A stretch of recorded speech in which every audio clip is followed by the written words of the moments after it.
తన తండ్రి మాజీ ఎమ్మెల్యే ముస్తాఫాను కూటమి ప్రభుత్వం ఉద్దేశపూర్వకంగా వేధిస్తుందన్నారు వైసీపీ గుంటూరు అర్బన్ ప్రెసిడెంట్ నూరి ఫాతిమా.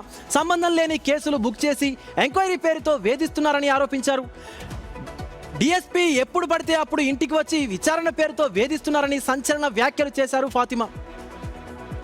నీతి, న్యాయం, నిజాయితీ అలాగే ప్రతి ఒక్కటి కూడా స్పష్టంగా ఉండే వ్యక్తి నాన్నగారు ముస్తఫా గారు. 2 సార్లు ఎమ్మెల్యేగా చేశారు, 10 సంవత్సరాలు ఎమ్మెల్యేగా ఉన్నారు. నియోజకవర్గంలో ఆయనకంటూ ఒక గౌరవం ఉంది, ఆయనకంటూ ఒక క్రెడిబిలిటీ ఉంది.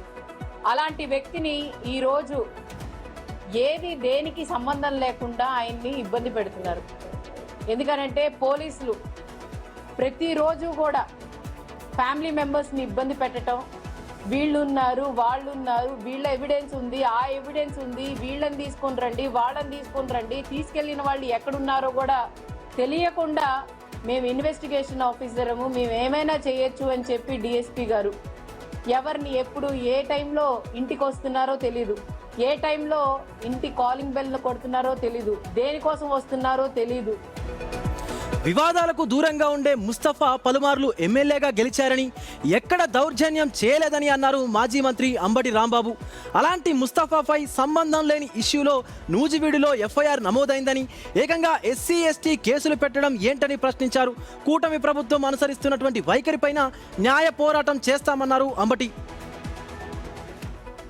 గుంటూరు 1 and 2లో గుంటూరు 2 ఓడిపోయినప్పుడు కూడా మహమ్మద్ ముస్తఫా గెలిచాడు. అంతేకాదు తాడికొండ సర్పంచ్గా తన జీవితాన్ని ప్రారంభించాడు. 2వసారి 151 సీట్లు గెలిచినప్పుడు కూడా గెలిచాడు. మొన్న మాత్రం పోటీ చేయలేదు, వాళ్ళ అమ్మాయికి అభివృద్ధి వ్యాపారం చేస్తున్నాడు. మీరు 10 సంవత్సరాలు అపోజిషన్లో ఉన్నప్పుడు, అధికారంలో ఉన్నప్పుడు ఏ రోజు కూడా ముస్తఫా తప్పు చేసినటువంటి సందర్భం లేదు. మేమన్నా కాస్త ఎప్పుడన్నా అగ్రెసివ్గా మాట్లాడతాం, కానీ ముస్తఫా అసలు అగ్రెసివ్గానే మాట్లాడారు. మంచితనానికి మారుపేరు.